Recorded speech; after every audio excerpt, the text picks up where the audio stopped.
Welcome to 757 SH Podcast, episode 17. Let's go.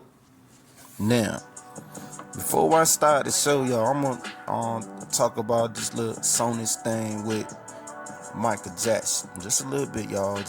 Just a little bit. I just found out yesterday that I guess one of his family members or somebody sold half of his catalog to Sony's, knowing that his catalog is worth 1.22 billion. Now I told y'all in the episode when I was talking about Mike that's the reason why that they took him out. They gonna at Vincent end up buying the other half too. You know what I'm saying? Cause they know if Michael was alive, he would have never sold his catalog. Cause you can make money off that forever. But you know that's how the game go, man. That's how the game go. Anyway, let's get right to episode 17. Now we're gonna talk about the AI that's coming for your jobs, y'all. The AI that's coming for your jobs. Now I think the first jobs they probably gonna take gonna be the driving jobs, like driving trucks, driving Ubers, UPS, FedEx, stuff like that. You know what I'm saying? They probably gonna take them first. Then they probably gonna take something like a cooking job, cashiers, teachers, secretaries, you know what I'm saying? People working at the front desk, jobs I like that. I don't think that they got some AIs that's advanced to come in and then clean and wipe them walls and all. I don't think that they got to that level yet. But who knows, man? What the government got these robots doing, man? I know they got a fully automated McDonald's in Fort Worth, Texas. You order from the kiosk, the robot will cook the food and they'll bring the food to you.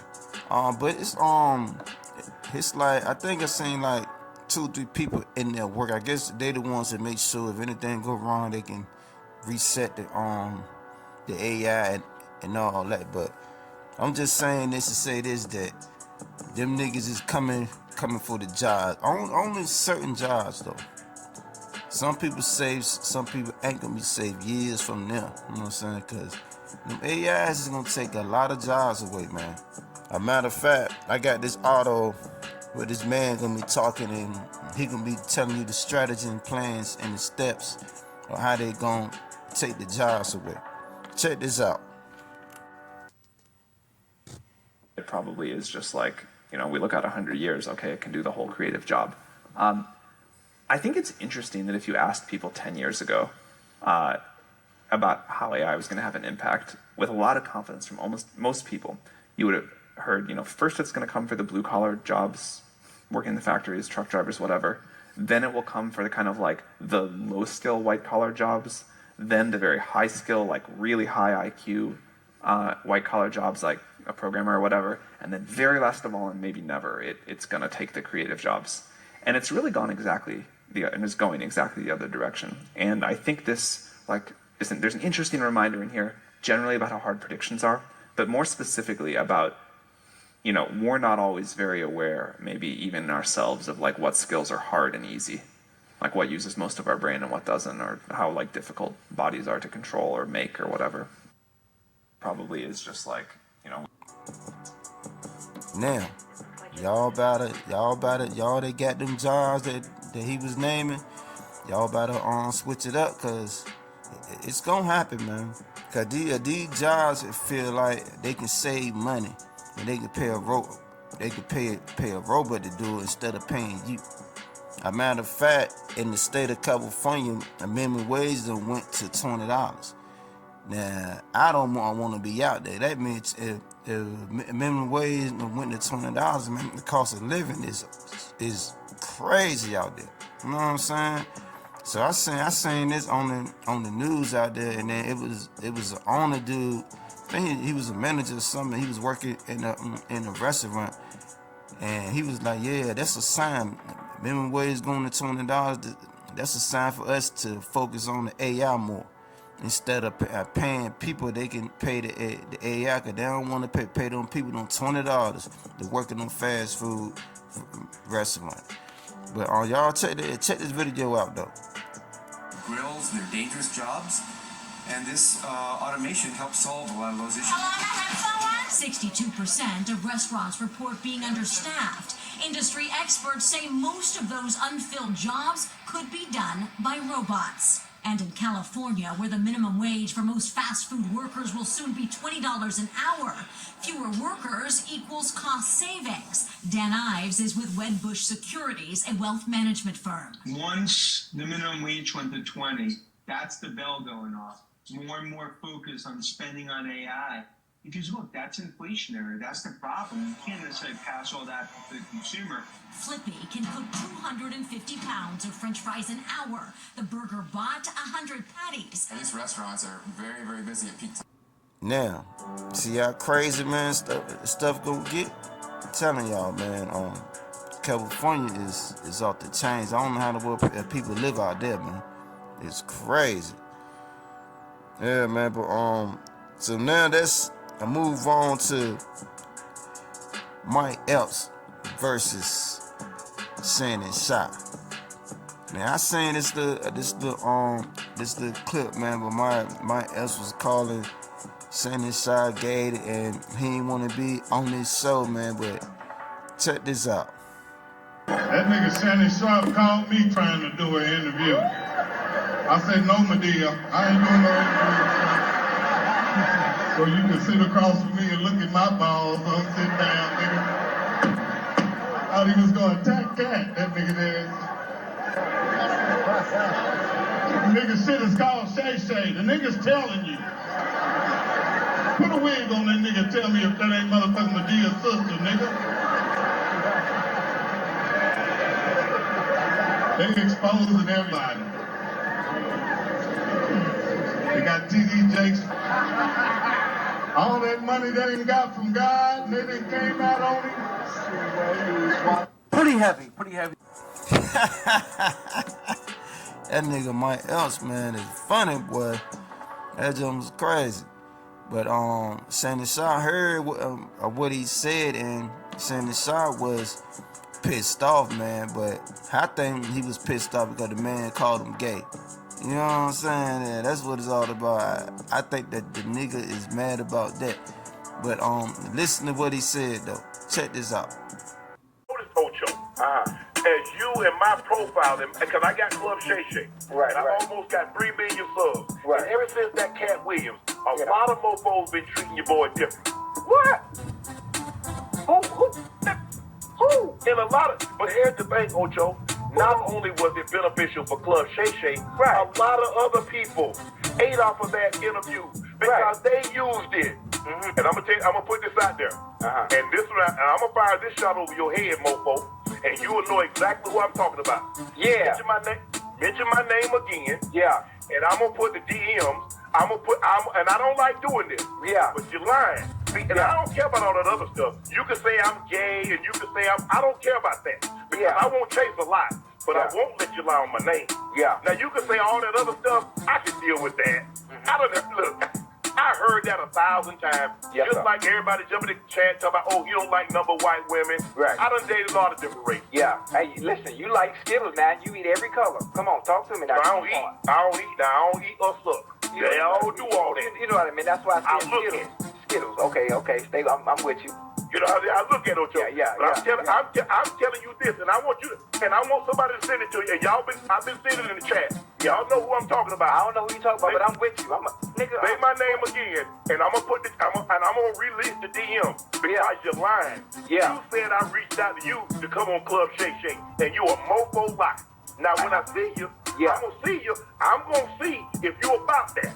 Okay. I'm gonna see if you want to say what you've been saying on trying to get some jokes because you got mad because Cat Williams did what he did. Now when I see you, I'm gonna see if you really about that. Yeah, and then when I see No, y'all, no. I don't know. I'm gonna see if him talking all that. Yeah. When the tight ass leather pants, trying to be funny. Yeah. But I'm gonna see if you're about that. Yeah. Say my name again. Now, be like Destiny Child and talk about say my name. And I got something for your ass. Okay, I'm lost, but I'm with you. And whoever you talking about it, we go. What? Yeah. Yeah. Because, like I said, first of all, them saying I'm gay and this and that, it ain't affecting my bottom line. I'm gay. I've been happy for years. It ain't affecting my bottom line. Now, if it'll start to affect my bottom line, then I'm gonna make you put your cards on the table. Yeah. It ain't gonna That's be what no I'm gonna plus do. either. I'm gonna make you put your cards on the table. But that don't bother me. It's that you lied. And you didn't have to. Say your little joke, get your little laugh off, have fun. But just don't lie and said I said something when I didn't. And you know who you are, mofo. Yeah. I'm calling you a mofo. Now when I see you, boy, I promise you, I'm gonna pull up. Yeah. I'm gonna pull up and I'm gonna see if you about that. Cause I'm about it with you. Me too. Soon as I get on probation. Y'all, I don't, like I said, I say to myself, Ocho, anybody tell you, I said it. I said, when people say, man, that's not like Shannon, that's exactly who Shannon was. I let my guard down. Right. I'm gonna see you. Yeah, I don't know what we talking about. I'm gonna see you too. Let me take my glasses off. I'm gonna see you. We both gonna see you. Yeah, mofo. Now, if you really want me, sit for me. I'll come. Yeah. Now, when I'm coming, look here. I got special handling. I come with shipping and handling because I'm gonna make sure you get it. Yeah. Make sure you put your address, nigga. Shit, we'll be there. Nah, just hey. And don't come, hey man, you know, no, because I'm gonna tell you what somebody told me one time. What is joking you is death to somebody else. Don't lie on my name. Say what you want to say about me. I'll wear all that. Now wait a minute. Now I know Shay. I don't know what grown ass man got a name named Shay, but I know this grown man is not mad at me. So many people talk crazy about you. They was on Saturday Night Live talking about you, imitating you, but now you want to fight me? Now, I'm not going to lie. I did DM you to get on the show. But I DM'd you to get on the show because you brought my name up when you were sitting there with Kat. And you was trying to get him to talk crazy about me, but he didn't. Okay? Now, second of all, talking about pulling up on me. You're going to be an all-star. I'm going to be at the all-star in my hometown. And I'm going to see you. All right? I'm going to see you, brother. And I'm just letting you know. I don't be doing no fighting lately. I don't do no fighting. So, you know, there's only one other option. If you don't fight, you do blank. And Ocho, you shut up and go get some eyebrows. You looking like a whole milk dud sitting there agitating. We watched the white boy kick your ass on TV. So you shut up. And Shay, you did look like Medea sitting there. You was looking zesty. I'm not saying you gay, but you was looking zesty. You look like Big Frida sitting there. You need to take them tight ass shirts off with the muscles. And that's it. Go check out my special February the 20th on Netflix. February 20th on Netflix is called I'm Ready to Sell Out. Because being a real dude ain't making no money right now. Now, wait a minute. Now, I know. Now, don't matter. I want to see y'all two old niggas fighting, man. You know what I'm saying? Both of y'all niggas in y'all 50s, man. I ain't even know that. I had found that out yesterday, man. But anyway, I had seen this post right here. So, Shannon Sharpe and my else, they done squashed their beef, man. Cause these niggas talking about meeting up, fighting. My else talking about suing. Y'all old niggas is off the chains, man. But they talking about having an interview with Mike and everything, so they gon' squash the beef like men. You know what I'm saying? So So that's a good thing, man. But let's move on to Monique. She was on Club Shay Shay talking about how Tyler Perry was doing her and how Kevin Hart lied about something. But y'all check this out. Tyler Perry's credit. Tyler Perry called us up, right? And he said, I can see the pain in you and I can hear it. And I want to let you know that I would never do nothing to hurt you. But the conversation kept going on. Only for Tyler Perry to admit he did start a rumor that I was difficult to work with. He lied. Only for Tyler Perry to admit I was wrong. And when my movie Boo come out, I'm going to say that, right? Now here's where, when you did that interview with Kat, I could respect how you do it. Because Kat said, you let them people lie in your face.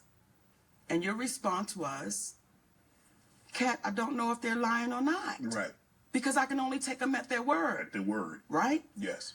Well, we sent you the audio of Tyler Perry. I don't want you to take me at my word. I want you to hear his words. And what did you hear that man saying? What did you hear that man saying? He said it. What did he say? Monique, you know you're not supposed to be recording people. No. Let me back up. Okay. Everything we did was legal. And here's where a black woman really gets the kick in the ass. Had I not recorded Tyler Perry, then it would have been my word against his. And then on top of that, it would have been, he's so powerful, we can't even pay no attention to that. Right. Well, now I have him on audio, which is legal to do where we live. Right. Okay? We have him on audio. And do you know what some people then said? Why would you record him? Just like you sat there and said, you know what's illegal to... But did you hear what the man said? I violated you. Yeah. I mistreated you. Yeah. Do you know, Shannon, that's cost my family tens of millions of dollars? Yeah. Over a lie and a rumor? Is he gonna make he's gonna compensate you for that? I want you to look in your camera. Yes. And I want you to talk to Tyler Perry because you heard what that man said. So ask him, will he compensate my family for that? Come on, Club Shay Shay, and let's have a conversation about the fair compensation for what transpired between you and Monique. You can sit right here, and she's sitting right here, and you and I can have a conversation. And we'll do you one better. And give me 5 on that, baby. We'll do you one better, Shay. My husband and I'll sit right next to him. See, with this whole situation, and some of the people that Kat talked about, ironically, I have this issues with those same people. There were people that reached out to Tyler Perry on my behalf. Okay. And I was grateful for that. Okay? There was Al Sharpton, the Reverend Al Sharpton, civil rights leader. Yeah. I sent him that audio. He listened to it. He said, baby, what that man did to you was wrong, and you're like my daughter. And we're going to have to get him to fix that. Right. We didn't hear from Al Sharpton for 6 months. The next time we saw Al Sharpton, he was on a podium talking about we don't need to fly commercial because we can fly Tyler Perry's private jet. I said, that's why maybe I'm not hearing back from him. Okay? Then we had our beautiful sister, Stephanie Mills. Yes. Okay? Who is, she don't play. Yes. Right? I told her what happened, sent her the audio. Now, I don't know if she listened to that audio or not. But however, she called Tyler Perry. She said, Monique, Tyler Perry does not want to revisit this. Okay, fine. Right. While we're on the phone, Tyler Perry calls her back and says, I will meet with Monique, but not with her husband. Now, you ready for this? Yeah. And then Monique has to apologize publicly to say Oprah and I had nothing to do with messing up her career. But that'd be a lie. Look in the goddamn camera. I thought that was a stage, the way you... Look in the camera. Yes. Because you heard it. Yes. Right? Yes. So when you hear what this man is saying, so I said, Stephanie, tell Tyler Perry, never will I meet with him without my husband. And I owe no apology, so I'm not going to give one. That goes away. Kevin Hart. Now, you know when Cat Williams said gatekeepers? Yeah. Kevin Hart, I do his podcast. Yes. And I want y'all to re-listen to the podcast so you can hear it for yourself. When he first comes on, He says, you're like my mother, you're like my aunt, you're like my sister. Okay? Then we do the podcast. We speak about the Tyler Perry situation. Oprah Winfrey, he said, I don't really know Oprah, but I'm going to reach out to Tyler. I appreciate that. Kevin kept his word. He reached out to Tyler Perry. Kevin Hart called me back about maybe a week or so later. He said, Mo, I talked to Tyler. He said he don't want to revisit it. He said, but I tell you what, let's move past that, Mo. Let's just move past that and let's just do great things. So whatever That's what Kevin said. I want you to hear me, Kevin Hart. Let's move past that, Mo. Let's do some great things together. Don't even worry about it. Whatever y'all want to do, I will partner with you. I'll executive produce with you. You just let me know what you want to do. Now, let me say that before we go any further because I want to make sure I give Kevin Hart his proper credit. When my family was up against the wall, Kevin Hart wrote us a check and said, here you go. We're forever grateful for that. When we were able to give it back, we said, brother, we appreciate you with some interest on top because I don't ever want nobody to think, me and my husband. So I want to make sure I put that out there. That brother really helped us out when we needed to be helped out. Then when he came back with, I got you. I didn't ask Kevin Hart to do anything. He said, I'll executive produce. I'll partner with you. I said, good shit, Kevin, because we're in a deal with Endemol. And we're trying to get our talk show back. Mo, whatever it is, I got you. Now, Kevin Hart is one of the biggest entertainers right now in the world, right? And was then. We got off the phone with Kevin Hart. We called Endemol immediately and said, Kevin Hart said, whatever we want to do, he got us. He's going to partner, executive produce. They was like, oh, this is incredible because when you put Kevin Hart's name on it, you already know what it is. Correct. 2 weeks go by. We get a call from Endemol. Endemol says, we just got a call from Kevin Hart's manager, Dave Becky.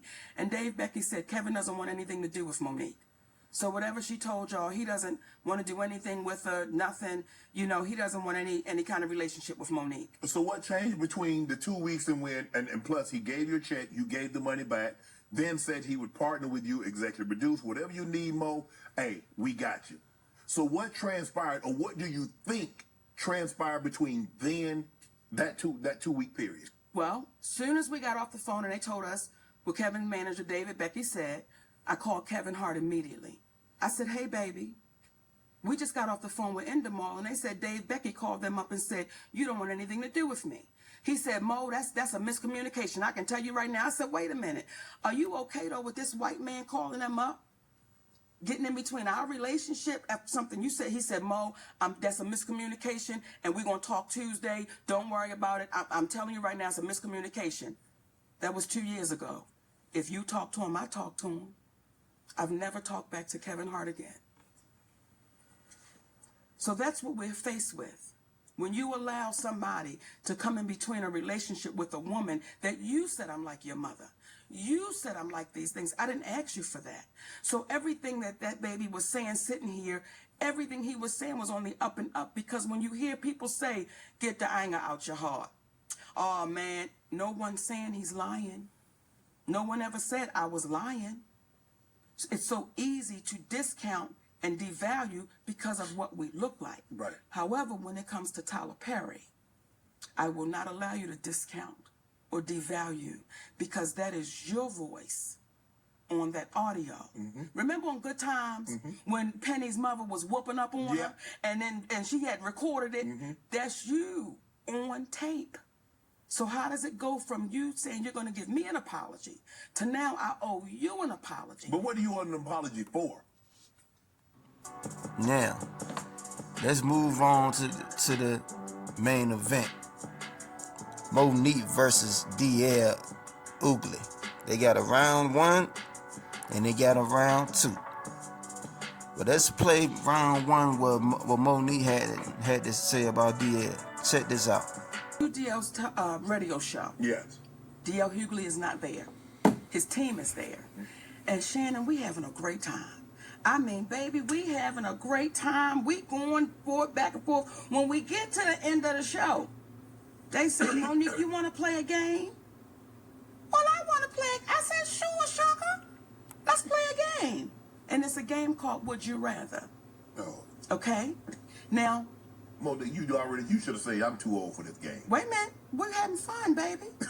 Right? We're having a good time, Shannon. Would you rather your husband sleep with Lee Daniels with a condom or Corinne Steffens without one? Really, Monique? Now, as y'all are watching right now who haven't heard this story, y'all going, they doing the same thing in the studio. They going, okay. That is exactly what happened.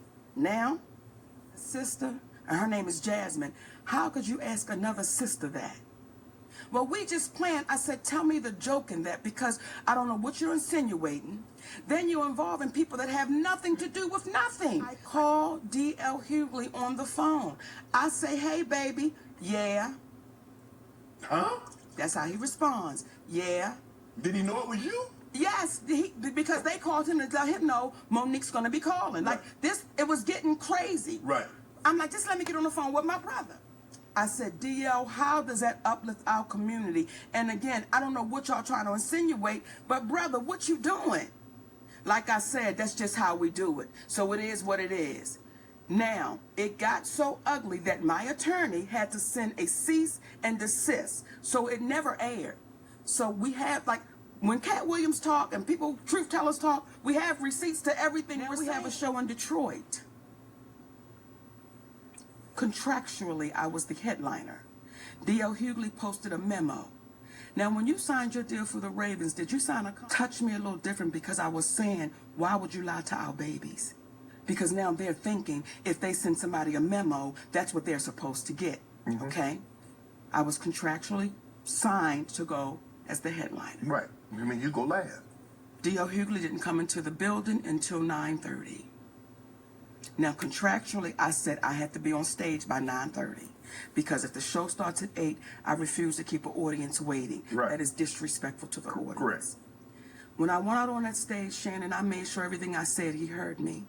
Because now you're here and I'm going to say it to you. And I said, there was one left out the pack. And when you have people that continually don't take accountability, that's why you see us in the state of affairs we're in. No, brother, we still love you. Just take accountability for it.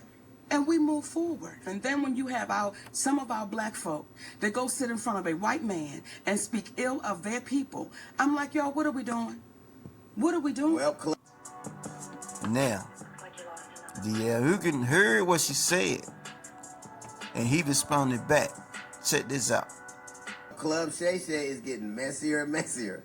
It's almost like Wendy Williams didn't go anywhere. She just got a weight set.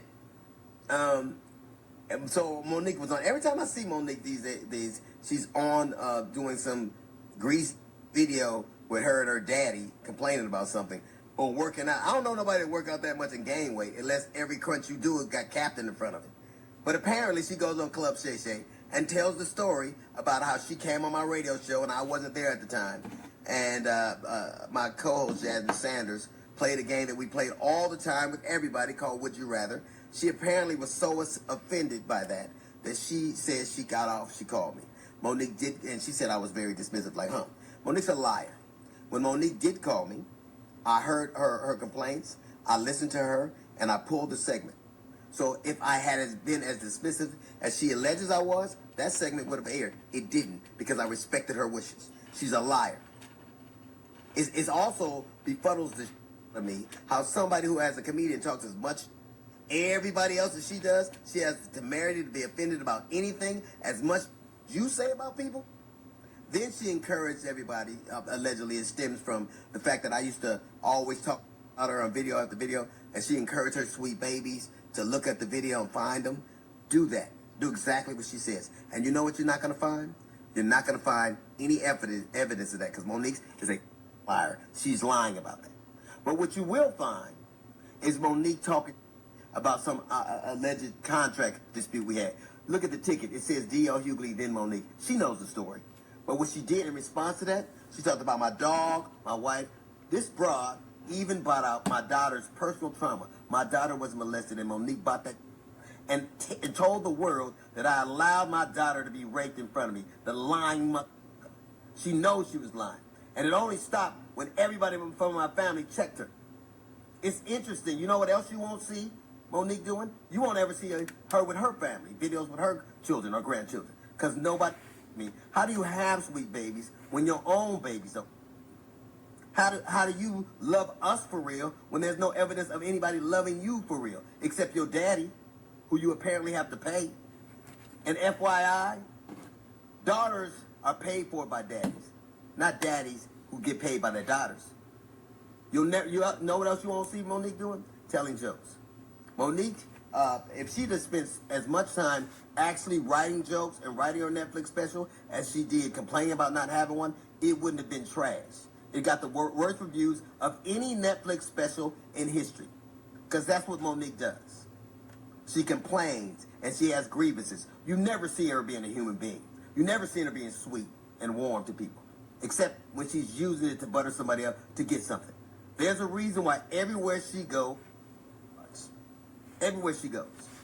how is it that nobody choose, not even your family? How do you, or I was on the road, get it. I get it every week. There's a reason you got to pay a man to love you. It's sad. There's an old adage that says you can't buy love. It's a shame, Monique, that you probably always will have to. Yo.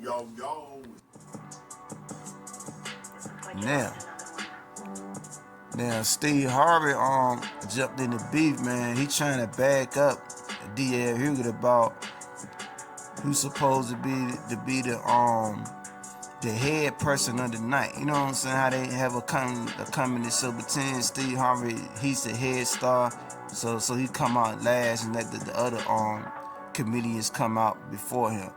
So Steve talked like that you know who gonna be the headliner before you get there, unless something gonna change. So he don't feel like Monique is just full of shit.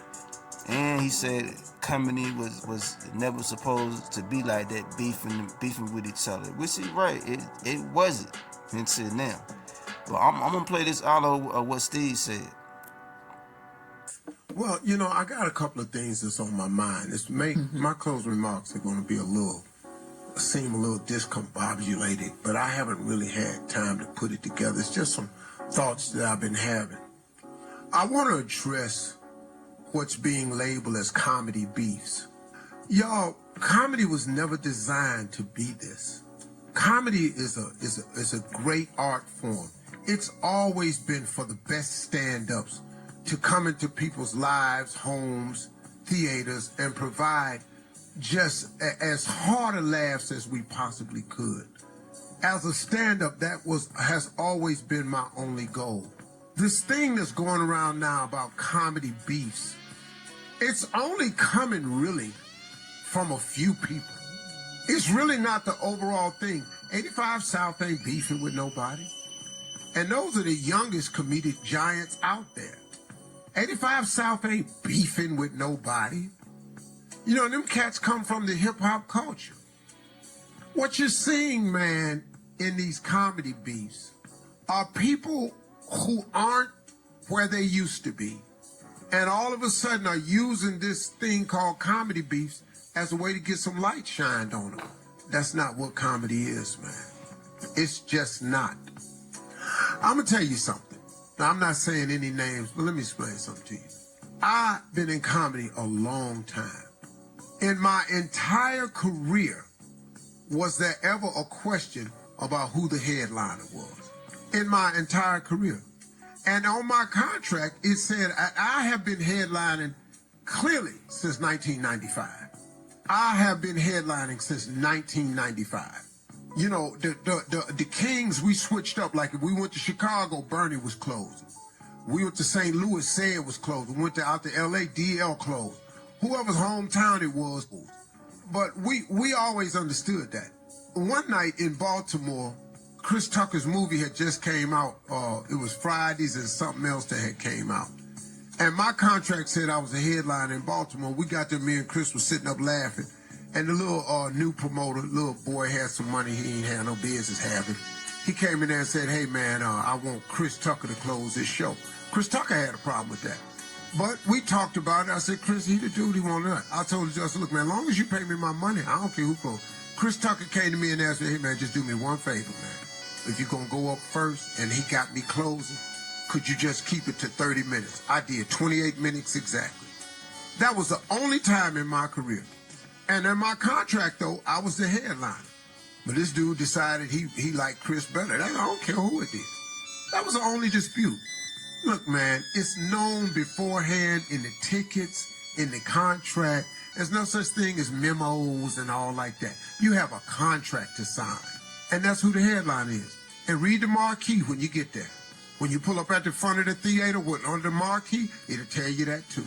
It's all simple. So these beefs that people are having, it's always coming from somebody who ain't where they were. That's all I see in this. I just wanted to put that out there, man, for those of you that's not in the business. That's not how this works, man. It's just not how it works. Yo, yo, yo. Now, let's move on to round 2 of Monique versus DL Hughley.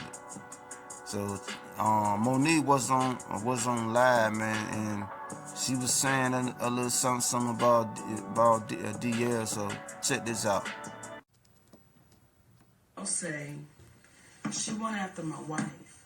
She went after my daughters. I want to really be clear who I went after so that there's no confusion here. When I was on stage, when I'm on stage and we are performers, we are performing to the audience in front of us. When I was on that stage and I said it must be hard to perform oral sex. But differently. Okay, on a coward. That had nothing to do with Mrs. Hughley. That insult was directed straight to you, DL. That had nothing to do with your wife. That was straight to you. So it felt like you were trying to pass it off as if I was going after your wife. When it comes to your daughter, to the baby that you did a post about, you did an interview about, I didn't do that interview. I simply reposted what you said. So when you say, Monique, you went after my daughter, that's untrue, DL. I posted what you said. And then when you said when you were really going for it with your shades on, and you said, Monique said, I stood by and watched my daughter be raped. DL Hughley, that's your conscience talking to you, brother. I never said that.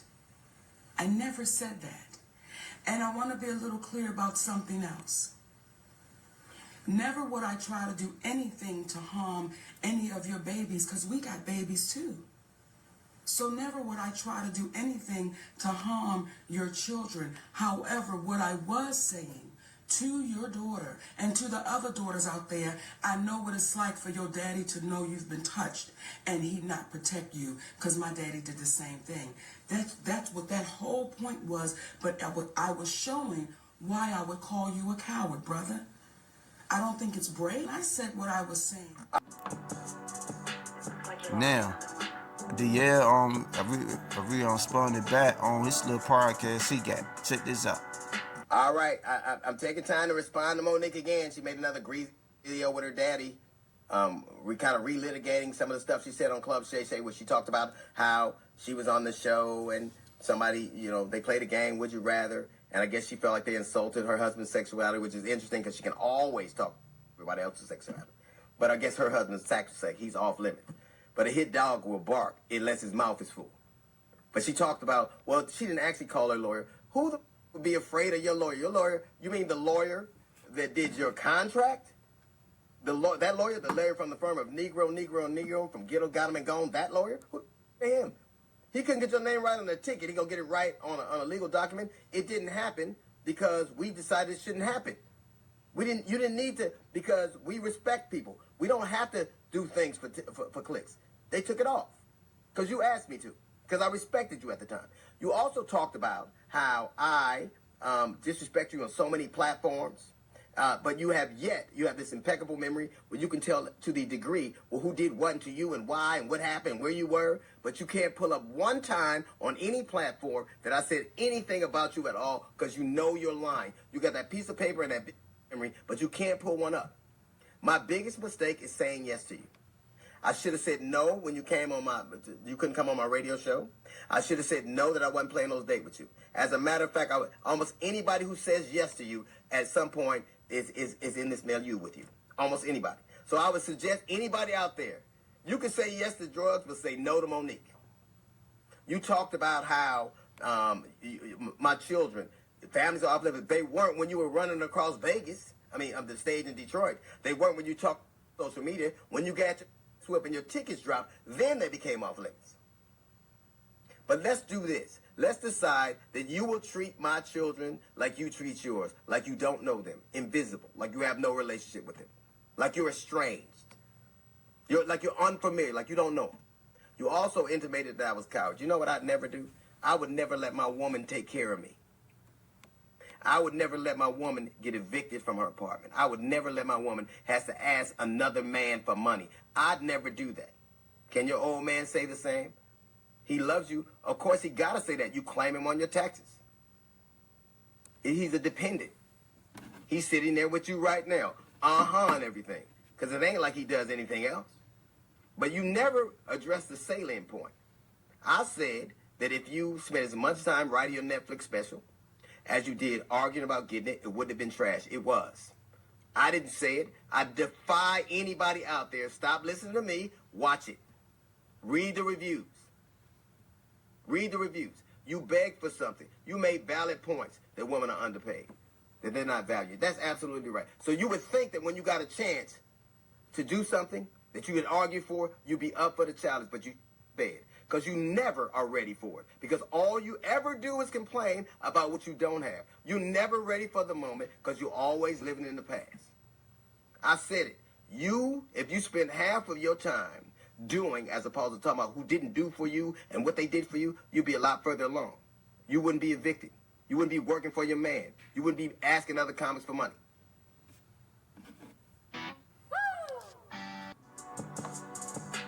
Now y'all two my words, go ahead and just squash the beef, man. Y'all going back and forth. Just squash it if y'all ever squash it though. But I think Monique and Cat Williams, y'all doing what y'all doing, but y'all got a strategy to it though. Just gonna bring y'all more money to the table. Cause I seen a clip with Cat Williams was on tour. And he brought Monique to the stage. The crowd going crazy. So they know what they doing. You know what I'm saying? Yeah, they probably speaking the truth and doing it, but it's a strategy, man, too.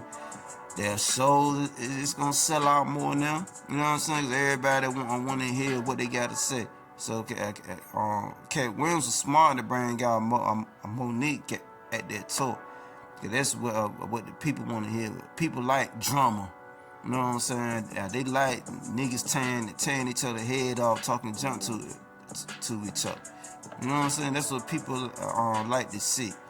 So it's working out for them though. But at the end of the day, just y'all comedians need to just to be comedians, man. Stop all the black on black, man.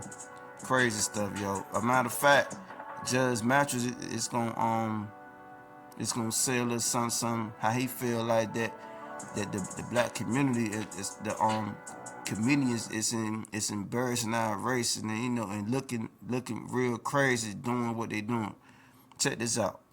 I want to appeal to our comedians to stop going after each other in public like this. You're embarrassing yourselves. You're embarrassing our community. I know many times you have to defend yourself about what's being said, but why can't we do it directly?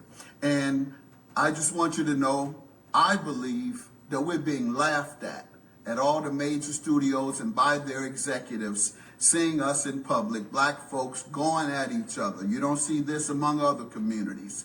And that's why I say you're hurting yourselves and you're hurting our community and you're hurting the young people who are looking and want to learn and need to learn how to resolve disputes in a better way. I'm no saint. I'm guilty of having temper issues from time to time on my show. That's entertainment. You guys say what you want as part of your entertainment, but don't go out your way and personally attack each other, particularly your families. I appeal to you for that. Let's not turn on each other. Let's turn toward each other. You self-employed or rent? Now, Judge Mattress is straight up right. You know what I'm saying? So It's just time for people to just, you know what I'm saying, squash all the beef, man, and just get your money, man. You know what I'm saying? I know y'all sometimes y'all create beef that make more money, but you know shit, man, that shit kind of lame for real, but it's content. You know what I'm saying? Y'all keep coming. I'ma keep making videos about you. So you know it is what it is. But thank y'all for watching episode 17, 757 SS broadcast. Let's go.